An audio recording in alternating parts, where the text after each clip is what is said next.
നമസ്കാരം ഗുരുജി. നമസ്തേ ഗുരുജി, നമ്മൾ കഴിഞ്ഞ അധ്യായത്തിൽ പഞ്ചേന്ദ്രിയങ്ങളെ പറ്റിയിട്ട് പ്രതിപാദിച്ചു. അപ്പോൾ നമ്മുടെ പ്രേക്ഷകർക്ക് വരുന്നൊരു സംശയമാണ് ആറാം ഇന്ദ്രിയം, സിക്സ്ത് സെൻസ് എന്നൊക്കെ പറയും. അപ്പോൾ അതെന്താണെന്നുള്ളതിനെ പറ്റിയിട്ടൊന്ന് പറയാമോ?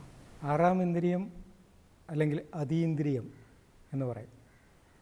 അപ്പോൾ നമ്മുടെ ഇന്നത്തെ ജീവിതം എന്ന് പറയുന്നത് ഇൻഫോർമേറ്റീവാണ്.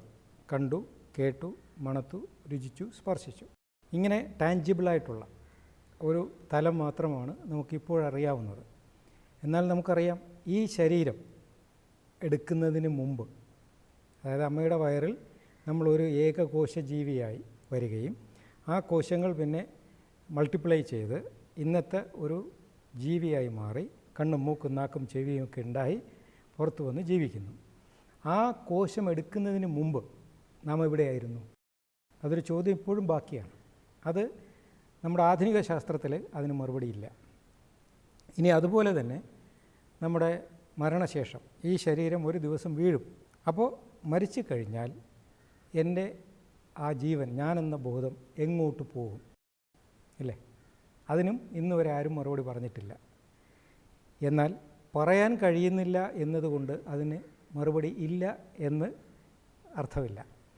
ഈ ആത്മജ്ഞാനം അല്ലെങ്കിൽ ഈ ആത്മീയ ശാസ്ത്രം, ഭാരതത്തിൻ്റെ ആത്മീയ ശാസ്ത്രം അല്ലെങ്കിൽ മതം എല്ലാം അടിസ്ഥാനപ്പെടുത്തിയിരിക്കുന്നത് ഈ രണ്ട് ചോദ്യങ്ങളുടെ ഉത്തരത്തിലാണ്. രണ്ടിൻ്റെ ഉത്തരം ഒന്ന് തന്നെയാണ്.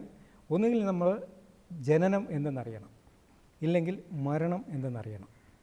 ഇത് രണ്ടിൽ ജനനം ഇനിയിപ്പോൾ എങ്ങനെ ജനിച്ചു നോക്കാൻ പറ്റില്ല. പിന്നെ ഒരേ ഒരു വഴിയേ ഉള്ളൂ, അത് മരണമാണ്. അപ്പോൾ മരണം സംഭവിക്കുകയോ നമുക്ക് മരണം സംഭവിപ്പിക്കുകയോ ചെയ്യാം. സംഭവിച്ചു കഴിഞ്ഞാൽ പിന്നെ നമുക്ക് തിരിച്ചു വരവില്ല. എന്നാൽ മരണത്തെ ആ അഭ്യാസബലത്താൽ സംഭവിപ്പിച്ചാൽ നമുക്ക് തിരിച്ചു വരാം. അപ്പോൾ ആ മരണത്തെ സംഭവിപ്പിക്കുന്ന പ്രക്രിയയാണ് ആറാം ഇന്ദ്രിയം അഥവാ അതീന്ദ്രിയം എന്ന് പറയുന്നത്. കുറച്ചുകൂടി വ്യക്തമായിട്ട് പറഞ്ഞാൽ, ഈ കണ്ണ് കാണാത്ത ആൾക്കാരെ ശ്രദ്ധിച്ചാലേ അവരെ ചെവി ഭയങ്കര ഷാർപ്പായിരിക്കും, അല്ലേ? അപ്പോൾ കാണാനും കഴിയില്ല, കേൾക്കാനും കഴിയില്ലെങ്കിൽ അവൻ്റെ ആ വാസനാശക്തി എത്രയായിരിക്കും? ഭയങ്കര. അവൻ മണം കൊണ്ട് വളരെ പെട്ടെന്ന് ആൾക്കാരെ അല്ലെങ്കിൽ സാഹചര്യങ്ങളെ തിരിച്ചറിയും. അപ്പോൾ ഓരോ ഇന്ദ്രിയങ്ങളും അടയുമ്പോൾ അടുത്ത ഇന്ദ്രിയം ആ അടഞ്ഞ ഇന്ദ്രിയത്തിൻ്റെ ജോലി കൂടി ഏറ്റെടുക്കും. ശരിയാണല്ലേ? ഇങ്ങനെ ഇന്ദ്രിയങ്ങൾ ഒന്നൊന്നായി നമ്മൾ അടച്ചെടുക്കുമ്പോൾ ആറാമത്തെ 5 ഇന്ദ്രിയങ്ങളെയും അഭ്യാസബലത്താൽ അടച്ചാൽ ആറാമത് ഒരു ഇന്ദ്രിയം ഉണർന്നു വരും. ആ ഇന്ദ്രിയത്തെയാണ് ആറാം ഇന്ദ്രിയം, സിക്സ്ത് സെൻസ്, തൃക്കണ്ണ്, ജ്ഞാനക്കണ്ണ്, യോഗദൃഷ്ടി എന്ന പേരിലെല്ലാം അറിയപ്പെടുന്നത്. ഇപ്പോൾ ഏകദേശം പിടികിട്ടിയല്ലോ. ഇനി ഇതെങ്ങനെയാണ് തുറക്കുന്നത്? മരണസമയത്ത് ഇത് തുറക്കും. അതിനെയാണ് കുണ്ടലിനി ഉണരുന്നു എന്ന് യോഗ ഭാഷയിൽ പറയുന്നത്. ഇപ്പോൾ ഉദാഹരണത്തിന് നമ്മൾ ആധുനിക ശാസ്ത്രത്തിൻ്റെ കണക്ക് നോക്കിയാൽ 2.5 മിനിറ്റ് തലച്ചോറിൽ ഓക്സിജൻ എത്തിയില്ലെങ്കിൽ തലച്ചോറ് മരിക്കും, പണി നിർത്തും. 3 മിനിറ്റ് ഓക്സിജനെ തടഞ്ഞാൽ ഹൃദയം പണി നിർത്തും. അപ്പോൾ മരണം സംഭവിക്കണമെങ്കിൽ ശ്വാസത്തെ 2.5 മിനിറ്റോ 3 മിനിറ്റോ തടഞ്ഞാൽ മതി. അതാണല്ലോ ആൾക്കാരെ കഴുത്തിന് ഒക്കെ ഞെക്കിപ്പിടിച്ച് കൊല്ലുന്നത്. ഈ മരണാവസ്ഥ സംഭവിക്കുന്നതിനെ അഭ്യാസബലത്തിൽ സംഭവിപ്പിക്കാൻ ശ്രമിച്ചതാണ് ഗുരുക്കന്മാർ ചെയ്ത പണി. പ്രാണനെ അല്ലെങ്കിൽ പ്രാണവായുവാണല്ലോ ജീവനാധാരം. ഇപ്പോൾ നമുക്ക് 5 തരം ഊർജ്ജം വേണം. ആഹാരം വേണം, വെള്ളം വേണം, ചൂട് വേണം, വായു വേണം, ഉറക്കം വേണം. ഇതിൽ ഇപ്പോൾ പൊതുവേ ആരോഗ്യ പരിപാലനത്തിന് എന്താ ചെയ്യുന്നത്? ആഹാരം നിയന്ത്രിക്കും, കുറച്ച് ജിമ്മിലൊക്കെ പോകും. പക്ഷേ ഇത് വെറും ബാഹ്യമായിട്ട് അല്ലെങ്കിൽ ഏറ്റവും ലോ ലെവലിലുള്ളതാണ്. ആഹാരമില്ലാതെ നമുക്ക് ദിവസങ്ങളോളം ജീവിക്കാം, അല്ലേ? വെള്ളമില്ലാതെ ദിവസങ്ങളോളം പിടിച്ച് നിൽക്കും. ചൂടില്ലാതെ 8 മണിക്കൂർ വരെയൊക്കെ നമ്മൾ സർവൈവ് ചെയ്യാം എക്സ്ട്രീം തണുപ്പിൽ. എന്നാൽ വായുവില്ലാതെ നാം എത്ര സമയം പിടിച്ച് നിൽക്കും? 2.5 മിനിറ്റ്. അപ്പോൾ ഏറ്റവും കൂടുതൽ നാം ആശ്രയിക്കുന്ന ഊർജം വായുവാണ്. അപ്പോൾ അതുകൊണ്ടാണ് അതിനെ പ്രാണവായു എന്ന് വിളിക്കുന്നത്. പ്രാണൻ നിലനിൽക്കണമെങ്കിൽ വായു വേണം. ഇപ്പോൾ ഒരു ആക്സിഡൻറ്റ് പറ്റി ആശുപത്രിയിൽ കൊണ്ടുചെന്നാൽ ആദ്യം അവർ ചെയ്യുന്നത് ഓക്സിജൻ കൊടുക്കുക. ഓക്സിജൻ വായുവാണ്. ആ ഓക്സിജന് കൊടുത്തുകൊണ്ട് ശരീരത്തെ, പ്രാണനെ തിരിച്ചു പിടിക്കാൻ പ്രാപ്തമാക്കുമ്പോഴാണ് ഇപ്പോൾ ഓക്സിജനൊക്കെ മാറ്റി കേട്ടോ, ശരീരം ഒരുവിധം നന്നായെന്ന് പറയുന്നത്. അപ്പോൾ ഈ സാങ്കേതികതയാണ് ഗുരുക്കന്മാർ ഉപയോഗിച്ചത്. ആദ്യം ഈ പ്രാണനെ ആയാമം ചെയ്തു. അതിനെയാണ് പ്രാണായാമം എന്ന് പറയുന്നത്. ശ്വാസത്തിനെ പതുക്കെ ബോധപൂർവം എക്സ്റ്റെൻഡ് ചെയ്തു. ഇപ്പോൾ ഒരു മിനിറ്റിൽ സാധാരണ ഒരു മനുഷ്യൻ 11 മുതൽ 14 പ്രാവശ്യം ശ്വസിക്കും. ഈ 14 എന്നുള്ളത് പതുക്കെ 10, 7 അങ്ങനെ കുറച്ച് കൊണ്ടുവരും. മിനിറ്റിൽ ചിലപ്പോൾ 1 പ്രാവശ്യം ശ്വസിക്കുന്നൊരവസ്ഥ വരും. എന്നിട്ടോ വീണ്ടും അതിനെ നീട്ടി 3 മിനിറ്റ്, 4 മിനിറ്റ്, 5 മിനിറ്റ് വരെയൊക്കെ ശ്വാസത്തെ ബ്ലോക്ക് ചെയ്യാൻ കഴിയുന്ന സ്തംഭനക്രിയ എന്ന് പറയുന്നൊരു യോഗ സാധനാ രീതിയുണ്ട്. ആ തലത്തിലേക്ക് എത്തിയാൽ പിന്നെ അത് അത്ര എളുപ്പമല്ല. സാധാരണ അത് പ്രാക്ടീസ് ചെയ്യണമെങ്കിൽ ഒരു വ്യക്തി പ്രാക്ടീസ് ചെയ്താൽ 18 വർഷങ്ങൾക്കകത്ത് ഇയാൾ പാസ്സാവും, അല്ലെങ്കിൽ അത് സക്സീഡ് ചെയ്യുമെന്നാണ് കണക്ക്. ആ 18-ന് വേറെ കാര്യങ്ങളുണ്ട്, അത് നമുക്ക് പിന്നെ ചർച്ച ചെയ്യാം. അപ്പോൾ ഈ വർഷങ്ങളെടുത്തിട്ടുള്ള 12 18 വർഷങ്ങൾക്കകത്ത് ഈ വായുവിനെ നമ്മൾ 2.5 മിനിറ്റിൽ കൂടുതൽ നിരോധിച്ചാൽ, യോഗ ചിത്തവൃത്തി നിരോധിച്ചാൽ ഈ മരണം എന്ന ഒരു പ്രതിഭാസം ശരീരത്തിൽ സംഭവിക്കും. അതിനാണ് കുണ്ടലിനി അവേക്കനിങ് എന്ന് പറയുന്നത്. ആ സമയത്ത് ശ്വാസം നിന്ന് വരുമ്പോൾ ആദ്യം കാണാൻ കഴിയില്ല, കേൾക്കാൻ കഴിയില്ല, മണം ലഭിക്കില്ല, രുചി അറിയില്ല, ഒടുവിൽ സ്പർശവും അറിയാത്തൊരവസ്ഥ വരുമ്പോൾ നമ്മുടെ ഉള്ളിൽ നിന്ന് ഒരു പ്രകാശശക്തി, ഒരു പ്രകാശ ഊർജം അതിങ്ങനെ ഉണർന്നു വരുന്നതായിട്ട് അനുഭവപ്പെടും. മനസ്സിലാവുന്നുണ്ട്? ആ അനുഭവത്തെ, ഉള്ളിൽ നിന്ന് ആ പ്രകാശം ഉണർന്നു വരുന്നതിനെയാണ് ഇംഗ്ലീഷിൽ എൻലൈറ്റൻമെൻറ്റ് എന്ന് പറയുന്നത്. യോഗയിൽ അതിൽ ആത്മബോധം, ആത്മചൈതന്യം വളർന്നു വരുന്നു എന്ന് പറയും. ഈ ആത്മചൈതന്യത്തിൻ്റെ അനുഭവത്തെയാണ് 6-ാം ഇന്ദ്രിയം കൊണ്ട് അർത്ഥമാക്കുന്നത്. അല്ലാതെ ഇവിടെ ഒരു സിനിമയിൽ അല്ലെങ്കിൽ നമ്മുടെ ശിവകാശി ചിത്രങ്ങളിൽ ശിവൻ ഇങ്ങനെ ഇവിടെ ഒരു കണ്ണുമൊക്കെ തുറന്ന് അങ്ങനെയല്ലത്. പക്ഷെ അവിടെ ഒരു കണ്ണില്ലേ എന്ന് ചോദിച്ചാൽ ആ ഏരിയയിൽ ഉള്ള പീനിയൽ ഗ്ലാൻഡും പിറ്റ്യൂട്ടറി ഗ്ലാൻഡും ഈ ഉള്ളിൽ നിന്നുള്ള ചൈതന്യ വളർച്ചയെ സാരമായി സ്വാധീനിക്കും.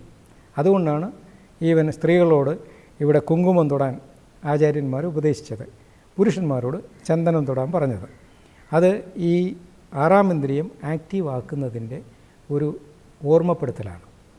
ഇങ്ങനെ നാം 6-ാം ഇന്ദ്രിയത്തെ ഉണർത്തിയെടുത്താൽ ഇത് ഒരു ആർട്ടിഫിഷ്യലായിട്ടുള്ള ഒരു മരണം സംഭവിപ്പിക്കലാണ്. പ്രകൃതിദത്തമായ മരണവും ഇത് തന്നെയാണ്. പക്ഷേ ദേഹം ഉപേക്ഷിച്ച് പോകുന്ന ആ ബോധം അത് പിന്നെ മടങ്ങി വരില്ല. അതുകൊണ്ടാണ് ആൾക്കാരതിനെ ഭയക്കുന്നത്. എന്നാൽ അഭ്യാസബലത്താൽ സംഭവിപ്പിക്കുന്ന ഈ മരണം കുണ്ടലിനെ ഉണർത്തി ബോധത്തെ പുറത്തെടുക്കും. അതിനെയാണ് വിദേഹാവസ്ഥ എന്ന് പറയുന്നത്. നമുക്ക് ബോധത്തെ ദേഹമില്ലാതെയും നിലനിർത്താൻ കഴിയുന്ന അവസ്ഥയുണ്ട്. ജനക മഹാരാജാവ് വിദേഹനാണെന്ന് പല സ്ഥലങ്ങളിലും പറഞ്ഞിട്ടുള്ളത്. അത് ഒരു സിമ്പിളാണ്. ഇത് നിത്യ അഭ്യാസത്താൽ എല്ലാവർക്കും നേടാവുന്ന ഒരവസ്ഥയാണ്. ഈ അവസ്ഥയെ ആര് വളർത്തിയെടുക്കുന്നോ അവൻ ജീവിതത്തിൻ്റെ സർവ പ്രതിബന്ധങ്ങളെയും അതിജീവിച്ചവനാണ്. അതാണ് ശിവൻ എന്നൊരവസ്ഥ. ഈ ശിവൻ ഏറ്റവും പവർഫുള്ളായിട്ടുള്ളൊരു ദൈവമാണ് അല്ലേ? പക്ഷേ അദ്ദേഹത്തിൻ്റെ വസ്ത്രം എന്താ? പുലിത്തോലോ മരവുരിയോ ആനത്തോലോ എന്തെങ്കിലും ആയിരിക്കും ഇല്ലേ? ആഭരണം വല്ലതും ധരിച്ചിട്ടുണ്ടോ? ഇല്ല, രുദ്രാക്ഷം. അപ്പോൾ ഇവന് ഈ അവസ്ഥയിലെത്തിയവന് ശക്തിയും അറിവും എല്ലാം ഉണ്ടെങ്കിലും അവൻ സർവശക്തനാണ്, സർവവ്യാപിയാണ്, സർവം സഹനാണ്. പക്ഷേ ഒന്നിനോടും ഒരു ആർത്തിയോ അഭിനിവേശമോ ഇല്ല. ഇപ്പോൾ താമര വിടരുന്നത് ഏതെങ്കിലും ക്ഷേത്രത്തിലേക്ക് എന്നെ പൂജയ്ക്ക് എടുക്കണേ എന്ന പ്രാർത്ഥനയോടുകൂടിയാണ് എന്നൊക്കെയാണ് കവിവചനങ്ങൾ. ആയിക്കോട്ടെ, പക്ഷേ കാട്ടുതുമ്പയാണ് ഈ മനുഷ്യൻ തലയിലെടുത്ത് വെക്കുന്നത്. ശ്രദ്ധിച്ചിട്ടുണ്ടോ? തുമ്പപ്പൂവാണ് അദ്ദേഹം തലയിൽ വെക്കുന്നത്. ഇത് ഒരു സിമ്പലാണ് കൊടുക്കുന്നത്. അതായത് നാം ഈ ആന്തരികമായ ചൈതന്യത്തെ വളർത്തി 3-ാമത്തെ കണ്ണ് യോഗദൃഷ്ടി തുറന്നാൽ മരണത്തെ അതിജീവിച്ചു. അതുകൊണ്ടാണ് വൈദിക ശാസ്ത്രത്തിൽ ഈ ശിവനെ മരണത്തിൻ്റെ ദേവനായി അവതരിപ്പിച്ചിരിക്കുന്നത്. ഇപ്പോൾ ജനനം കഴിഞ്ഞുപോയി, നാം ഇപ്പോൾ ജീവിക്കുന്നു. ഇനി നമുക്ക് ആകെ ഒരേ ഒരു സാധ്യത മരണത്തെ പുനർസൃഷ്ടിക്കുക എന്നതാണ്. ആ മരണത്തെ പുനർസൃഷ്ടിക്കുമ്പോൾ 6-ാം ഇന്ദ്രിയം തുറക്കുകയും അത് മരണശേഷം നമുക്ക് എന്താ സംഭവിക്കുന്നതെന്ന് ബോധ്യപ്പെടുത്തി തരികയും ചെയ്യും. ആ അവസ്ഥയാണ് ശൃണന്തു വിശ്വേ അമൃതസ്യ പുത്ര എന്ന് പറയുന്നത് ഉപനിഷത് വാക്യം. അതായത് ഇത് പ്രാക്ടീസ് ചെയ്യാൻ ഒരു കുട്ടികളെ നിങ്ങൾക്ക് മരണത്തെ അതിജീവിക്കാൻ കഴിയും. Conquer the fear of death. അവനവനെ കുറിച്ചുള്ള അറിവ്, അതാണ് ശരിക്കും ആത്മബോധം, ആത്മാനന്ദം, ആറാം ഇന്ദ്രിയം. അപ്പോൾ ഇത് കാണുന്ന പ്രേക്ഷകർക്കായി കഴിഞ്ഞാലും വീട്ടിൽ ശ്വാസം അടക്കി പിടിച്ചിരുന്ന് അതിന് വേണ്ടിയിട്ടുള്ള ട്രെയിനിങ് എടുത്ത് ചെയ്യരുതെന്നും കൂടി നമ്മൾ ഇവിടെ പറയണ്ടാവും. അത് അറിവുള്ള ആൾക്കാരുടെ അടുത്ത് ചെന്നിട്ട് പ്രോപ്പറായിട്ട് യോഗയൊക്കെ ചെയ്യുന്ന ട്രെയിൻഡ് ആയിട്ടുള്ള ആൾക്കാരുടെ അടുത്ത് ചെന്നിട്ട് വേണം ഇതെല്ലാം പഠിക്കാൻ വേണ്ടിയിട്ട്. 100%. അതായത് ഇപ്പോൾ നിങ്ങൾക്കൊരു സൈക്കിൾ ചവിട്ടി പഠിക്കണമെങ്കിൽ നമുക്ക് വലിയ സഹായമൊന്നുമില്ലാതെ കുറേശ്ശേയൊക്കെ സ്വയം ഇങ്ങനെ, ഞാൻ കുട്ടിയിലെ പഠിച്ചിട്ടുണ്ട്. എന്താണ്, സൈക്കിൾ എടുത്തിട്ട് നമ്മൾ ഇടയ്ക്കൂടെ ഇട്ട് ചവിട്ടുന്നതെന്ന് പറയും. 2 പ്രാവശ്യമൊക്കെ വീണ് 3ാമത്തെ പ്രാവശ്യം നമ്മൾ നേരെ കൊണ്ടുപോകും, വലിയ അപകടമൊന്നുമില്ല. പക്ഷേ ഒരു ഹെലികോപ്റ്റർ പറത്തണമെങ്കിൽ നേരെ ചെന്ന് ഒരു ട്രയൽ നടത്തിയാൽ ചിലപ്പോൾ അത് അപകടമാവും. ആ സമയത്ത് പൂർണ്ണമായും ഒരു ഗൈഡൻസിൻ്റെ ആവശ്യമുണ്ട്. അതുപോലെയാണ് ഈ യോഗ തലങ്ങൾ. ഇപ്പോൾ ഈ പ്രാണായാമത്തെ പല തലത്തിലേക്ക് ഉപയോഗിക്കാം. ഇപ്പോൾ ഇവിടെ ഞങ്ങളുടെ സ്ഥാപനത്തിൽ ചികിത്സയ്ക്ക് വരുന്ന രോഗികൾക്ക് നാം ഒരു ആയാമ വ്യവസ്ഥ കൊടുക്കുന്നുണ്ട്. അത് ഒരു ഔഷധ രൂപത്തിലോ ചെറിയ ഡോസിലാണ് കൊടുക്കുന്നത്. എന്നാൽ ആത്മാന്വേഷണത്തിന് വരുന്ന ശരിക്കുള്ള അന്വേഷകരുണ്ട്, അവർക്കാണ് ഈ സ്തംഭനാവസ്ഥയൊക്കെ പറഞ്ഞു കൊടുക്കുന്നത്. ഇപ്പോൾ രോഗികൾക്ക് കൊടുക്കുന്ന ഈ മൃദു സ്തംഭനം അതാർക്കും പ്രാക്ടീസ് ചെയ്യാം. ഇപ്പോൾ വീട്ടിൽ ഇരുന്ന് അല്പം ശ്വാസം പിടിച്ച് എന്നുകൊണ്ട് വലിയ ദോഷമൊന്നുമില്ല, ഇമ്മ്യൂണിറ്റി കൂടും. ഈ ഓക്സിഡേറ്റഡ് സ്ട്രെസ്സ് അല്ലെന്നുണ്ടെങ്കിൽ ഈ ഇൻ്റർമിറ്റൻറ്റ് ഹൈപ്പോക്സിയ എന്നൊക്കെ നമ്മൾ ഇംഗ്ലീഷിൽ പറയുന്ന ചില അവസ്ഥകളൊക്കെ ഉണ്ട്. ഇതിനെ നമുക്ക് ക്രിയേറ്റ് ചെയ്യാൻ പറ്റും. അപ്പോൾ ഇൻ്റർമിറ്റൻറ്റ് ഹൈപ്പോക്സിയ എന്ന് പറയുമ്പോൾ ഓക്സിജൻ ഇല്ലാത്ത അവസ്ഥ വരുമ്പോൾ നമ്മുടെ ഇൻവോളണ്ടറി ഫങ്ഷൻസിന് ഒരു കൺഫ്യൂഷൻ വരും. ഈ കൺഫ്യൂഷനെ നിശ്ചിതമായ അളവിൽ കൊടുത്താൽ ആ കൺഫ്യൂഷൻ വളരെ നല്ല ഒരു വാക്സിനേഷനായി മാറും. അത് പല അറിവുള്ള ആധുനിക വൈദ്യന്മാരും അല്ലെങ്കിൽ ഡോക്ടർമാരും ഈ ഹാർട്ടിൻ്റെ ബ്ലോക്കൊക്കെ വരുന്നതിനെക്കുറിച്ച് പറയുമ്പോൾ ഈ ഇൻ്റർമിറ്റൻറ്റ് ഹൈപ്പോക്സിയ പ്രാക്ടീസ് ചെയ്തവർക്ക് ബ്ലോക്ക് വന്നാലും അവർ അപകടാവസ്ഥയിലേക്കൊന്നും പോകാറില്ല. കാരണം ഹൃദയം അതിന് അക്കസ്റ്റംഡാണ്.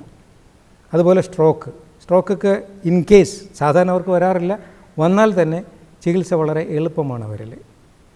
ആ തലത്തിൽ വീട്ടിലിരുന്ന് നമുക്ക് പ്രാക്ടീസ് ചെയ്യാം.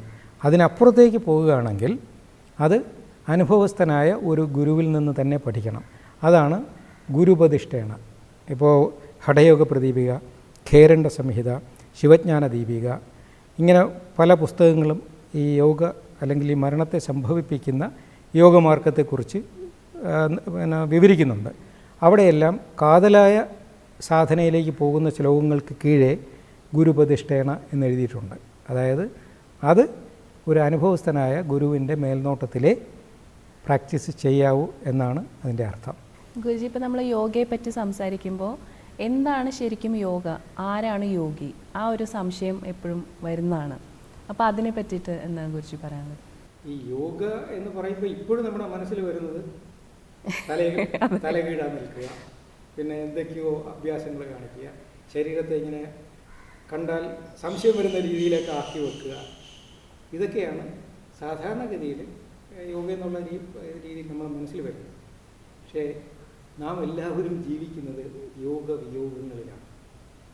എന്ന് പറഞ്ഞാൽ എൻ്റെ ഈ ശരീരം ഇപ്പോൾ നിലനിൽക്കുന്നത് വായുവിനെ ഞാൻ സ്വീകരിച്ച് ആ ഊർജത്തെ എൻ്റെ ശരീര സംവിധാനവുമായി യോജിപ്പിക്കുമ്പോഴല്ലേ എൻ്റെ ജീവൻ നിലനിൽക്കുന്നത്. എന്നിട്ട് കാർബൺ ഡൈ ഓക്സൈഡിനെ പുറത്തു വിടുകയാണ്, അതിനെ വിയോജിപ്പിക്കുകയാണ്, ആഹാരം എടുത്ത് കഴിക്കുകയാണ്. ഞാനിപ്പോൾ ഒരു മാങ്ങ കഴിക്കുന്നു എന്ന് വെച്ചു. ഈ മാങ്ങ എന്ന് പറയുന്നത് ഒരു ചെടി സൂര്യപ്രകാശത്തെയും ഭൗമ ഊർജത്തെയും വായു ഊർജത്തെയും ജല ഊർജത്തെയും എല്ലാം കൂടി യോജിപ്പിച്ച് ഒരു നല്ല പഴമായി തരികയാണ് അല്ലേ. ആ യോജിച്ച 5 ശക്തികളും യോജിച്ച ഒരു ഫലം ഞാൻ കഴിക്കുമ്പോൾ എന്താ സംഭവിക്കുന്നത്? ഈ 5നെയും എൻ്റെ ശരീരം അതിനെ വിയോജിപ്പിക്കും. Where there is an integration there is a liberation of energy. എവിടെ ഒരു സംയോഗമുണ്ടാകുന്നു അവിടെയും ഒരു ഊർജ്ജ വിസ്ഫോടനം ഉണ്ടാവും. അതാണ് ഈ ബോംബൊക്കെ പറയുന്നില്ലേ, എന്താണ് ആറ്റം ഫിഷനും ആറ്റം ഫ്യൂഷനും. അപ്പോൾ ഫ്യൂഷൻ വളരെ പവർഫുള്ളാണ്. അപ്പോൾ ഫ്യൂസ് ചെയ്ത എനർജി അകത്തിരിക്കുകയാണ്. അതിനെ ഞാൻ കഴിക്കുമ്പോൾ എൻ്റെ സംവിധാനം അതിനെ ഡിഫ്യൂസ് ചെയ്യും, അതിനെ പൊട്ടിക്കുമ്പോൾ ലിബറേഷൻ ഓഫ് എനർജി. അപ്പോൾ ഫിഷനും ഫ്യൂഷനുമാണ് ശരിക്കും വിയോഗവും യോഗവും. അപ്പോൾ നാം ജീവിക്കുന്നത് തന്നെ ഈ യോഗവിയോഗങ്ങളിലാണ്. ആ യോഗവിയോഗ സംവിധാനത്തെ സ്വന്തം മനനത്തിൽ ശ്രദ്ധയിലൂടി അറിയുന്ന അവസ്ഥയാണ് യോഗ സാധന എന്ന് പറയുന്നത്. അതാരാണോ ചെയ്യുന്നത് ബോധത്തോടുകൂടി അവനാണ് യോഗി. സംശയം തീർന്നില്ലേ?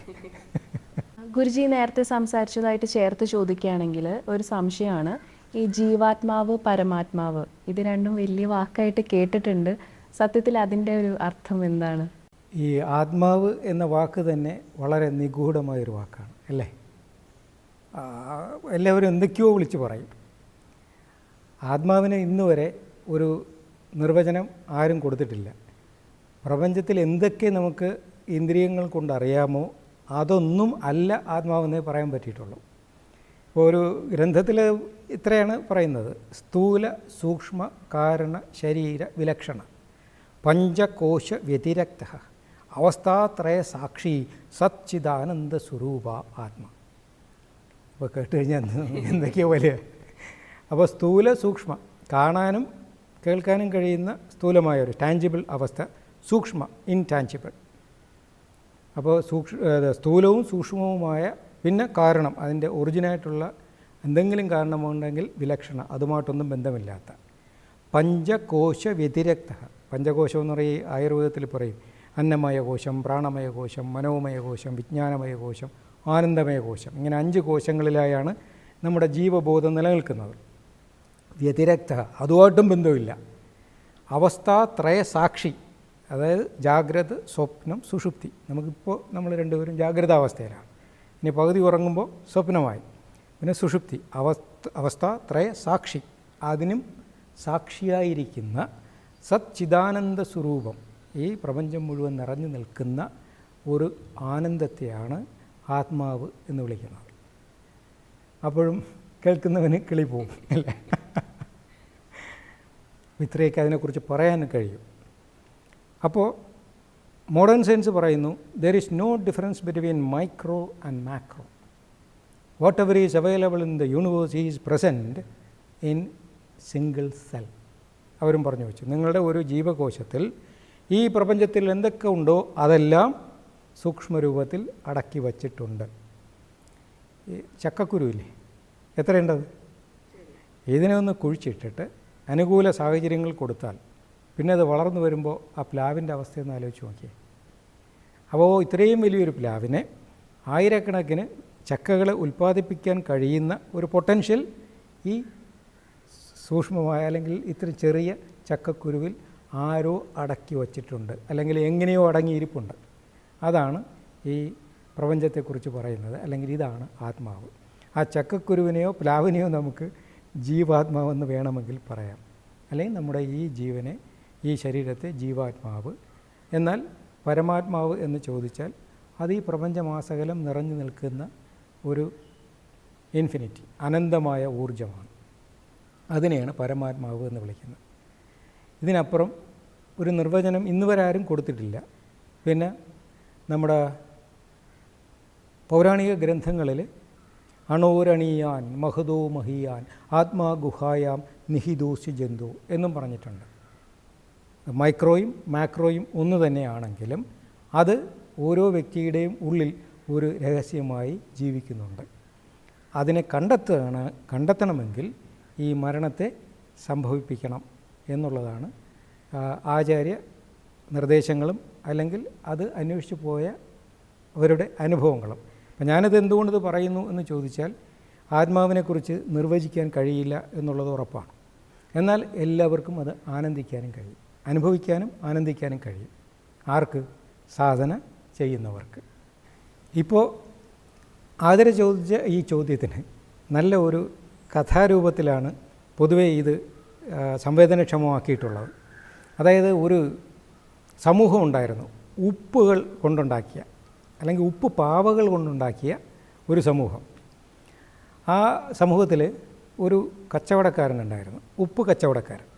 അത് ഉപ്പ് കച്ചവടം ചെയ്യുന്ന ആളല്ല, ഉപ്പ് ദേഹമായിട്ടുള്ള ഒരു കച്ചവടക്കാരൻ. ആൾ ജീവിതത്തിൽ നല്ല തലമൊക്കെ എത്തിയപ്പോൾ മകന് കുട്ടിയൊക്കെ ആയി. അപ്പോൾ ആളിന് മനസ്സിലായി ഞാൻ വയസ്സായി. അപ്പോൾ ആൾ വിചാരിച്ചു എനിക്കിനി എൻ്റെ ഉണ്മയെക്കുറിച്ച്, എൻ്റെ ആത്മാവിനെക്കുറിച്ചും പരമാത്മാവിനെക്കുറിച്ചൊക്കെ ഒന്ന് അറിയണം. എന്തായാലും ജീവിതം ഇത്രയൊക്കെ ആയല്ലോ, എന്നാൽ അതൊന്ന് അന്വേഷിച്ച് പോവാം. ഗ്രന്ഥങ്ങളും അനുഭവസ്ഥരും ഒക്കെ പറയുന്നു ഞാൻ കടലിൽ നിന്നാണ് ഉണ്ടായത്, എന്നാൽ ഈ കടലൊന്ന് കാണണം. അത് ഒരാളിത് കണ്ടിട്ടില്ല. അങ്ങനെ കച്ചവടമൊക്കെ മോനെ ഏൽപ്പിച്ചിട്ട് ആൾ ഭാണ്ഡവും മുറുക്കി തീർത്ഥയാത്ര പോവുകയാണ്. എവിടെ? സ്വന്തം ഉണ്മയെ അന്വേഷിച്ച് കടൽ കാണാൻ. അങ്ങനെ യാത്ര ചെയ്ത് കടലിന് സമീപം എത്തി. നോക്കുമ്പോൾ ഇങ്ങനെ അനന്തമായ കടൽ. വാവ്! അപ്പോൾ ഗുരുക്കന്മാരൊക്കെ പറഞ്ഞത് ശരിയാണ്, ഞാൻ അനന്തമായ കടലിൽ നിന്നാണ് ഉണ്ടായത്. എന്നാൽ ഈ കടലിന് ഇനി എത്രത്തോളം ആഴമുണ്ടാവും, ഞാനും കടലുമായിട്ടൊക്കെ എന്താ ബന്ധം, അല്ലെങ്കിൽ എന്താ വ്യത്യാസം, ഇതറിയാൻ വേണ്ടി ആൾ ഭാണ്ഡമൊക്കെ ഉപേക്ഷിച്ചിട്ട് നേരെ കടലിലേക്ക് ചാടും. അങ്ങനെ ആഴങ്ങളിലേക്ക്, കടലിൻ്റെ ആഴങ്ങൾ അറിയാൻ ആളിങ്ങനെ ഊളിയിട്ട് പോവുകയാണ്. അപ്പോൾ കുറച്ച് കഴിഞ്ഞപ്പോൾ എന്ത് പറ്റി? ആൾ നോക്കുമ്പോൾ ആ പാവ, ഒപ്പുപാവ എന്ന ഞാൻ പതിയെ ഇല്ലാതാകുന്നതും, കുറച്ച് കഴിഞ്ഞപ്പോൾ ആളുണ്ട്, പക്ഷെ പാവയില്ല. ബാക്കി എന്തുണ്ട്? കടലുണ്ട്. ആ പാവ എന്ന പരിമിതമായ ഐഡൻറ്റിറ്റി കടൽ എന്ന ആ അപരിമിതമായ റിയാലിറ്റിയായി മാറുകയാണ് ചെയ്യുന്നത്. ഇത് ഇങ്ങനെയൊക്കെ നിർവചിക്കാൻ കഴിയുള്ളൂ. പക്ഷേ കൃത്യമായി സാധന ചെയ്താൽ നാം ഓരോരുത്തരും ഈ പാവയാണെന്ന് മനസ്സിലാവും. ഈ പാവ അനന്തമായ ഈ സാഗരത്തിലേക്ക്, അറിവിൻ്റെ സാഗരത്തിലേക്ക് നാം ആഴത്തിൽ അങ്ങോട്ട് ഊളിയിട്ടാൽ പതിയെ നമ്മുടെ ഈ വ്യക്തിപരമായിട്ടുള്ള കാര്യങ്ങൾ നമ്മിൽ നിന്ന് അകന്നു പോകുന്നതും ലയിച്ചു പോകുന്നതും ഒടുവിൽ ഞാൻ എന്ന ആ സ്വത്വം ബ്രഹ്മമാണെന്ന് ബോധ്യമാവുകയും ചെയ്യും. ബ്രഹ്മം എന്ന വാക്കിനർത്ഥം അപരിമിതമായ ഊർജം, ചൈതന്യം. അവിടെയാണ് അഹം ബ്രഹ്മാസ്മി എന്ന് നാം സ്വയം ഡിക്ലെയർ ചെയ്യുന്നത്. ഗുരുജി, ഈ യോഗ എന്ന് പറയുന്നത് നമുക്ക് ഏത് പ്രായത്തിലും എന്തെങ്കിലും ആരോഗ്യ പ്രശ്നങ്ങളൊക്കെ വരുമ്പോൾ പെട്ടെന്ന് പഠിക്കാൻ പറ്റുന്ന ഒന്നാണോ? 100%. യോഗ എന്ന വാക്കിൻ്റെ അർത്ഥം യോജിക്കുക അല്ലെങ്കിൽ യോജിപ്പിക്കുക എന്നാണ്. നമുക്കൊരു പ്രശ്നം എന്ന് പറയുന്നത് ഒരു ആരോഗ്യ പ്രശ്നം.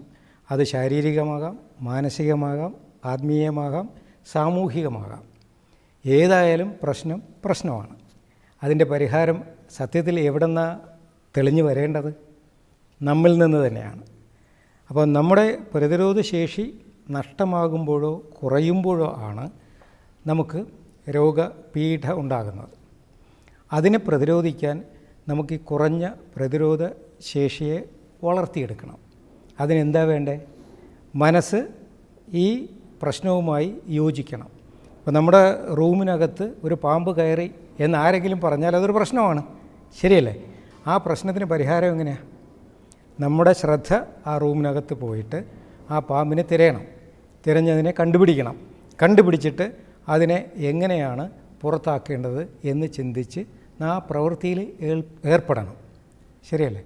ഇതുപോലെ നമ്മുടെ ശരീരത്തിലോ മനസ്സിലോ ആത്മാവിലോ സമൂഹത്തിലോ ഉണ്ടാകുന്ന ഒരു പ്രശ്നം നമ്മെ ബാധിക്കുന്നു, ദോഷകരമായി ബാധിക്കുന്നു എന്ന് തോന്നിയാൽ നമ്മുടെ മനസ്സ് അതിലേക്ക് യോജിക്കണം. അവിടെ യോഗ തുടങ്ങുകയാണ്. അങ്ങനെ യോജിക്കുമ്പോൾ ചിലപ്പോൾ അത് ഒരു ശരീരത്തിൻ്റെ സ്ട്രെച്ചിലൂടെ സോൾവ് ചെയ്യാവുന്നതായിരിക്കാം. അത് വ്യായാമം കൊണ്ട് മാറ്റാം. അതിനെയാണ് ശരിക്കും ആസനബലം എന്ന് പറയുന്നത്. അല്ലെങ്കിൽ കഴിക്കുന്ന ആഹാരത്തിൽ നിന്നാണ് ആ പ്രശ്നമുണ്ടായത്, അപ്പോൾ അവിടെ ആ ആഹാരത്തിലൊരു മാറ്റം വരുത്താം. അതിനെയാണ് അന്നബലം എന്ന് പറയുന്നത്. അല്ലെങ്കിൽ ഒരു ഔഷധം കഴിക്കാം, അതാണ് ഔഷധബലം. ഇങ്ങനെ ചതുർബലങ്ങൾ ചേർത്തെടുക്കുന്ന ഒരു പ്രക്രിയ യോഗിമാർ വളർത്തിയെടുത്തിട്ടുണ്ട്. അതുകൊണ്ട് ഈ യോഗ എന്ന് പറയുന്നത് ഏതവസരത്തിലും ഏത് പ്രായത്തിലും എപ്പോഴും എന്തിനും ഉപയോഗിക്കാവുന്നതാണ്. അപ്പോൾ എന്തായാലും ഇന്നത്തെ ഈ ഒരു അധ്യായത്തിൽ നമ്മൾ കാണുന്നതും കേൾക്കുന്നതും അറിയുന്നതിനേക്കാളും അപ്പുറത്തൊരു സത്യത്തിൻ്റെ ഇടയിലാണ് നമ്മൾ ജീവിക്കുന്നതെന്നുള്ളത് ഇത് കണ്ട പ്രേക്ഷകർക്കായാലും മനസ്സിലായിട്ടുണ്ടാവും. എന്തായാലും ഗുരുജിയുടെ വളരെ വിലയേറിയ സമയത്തിന് ഒരുപാട് നന്ദി. നമസ്തേ. For more such content, like, share and subscribe.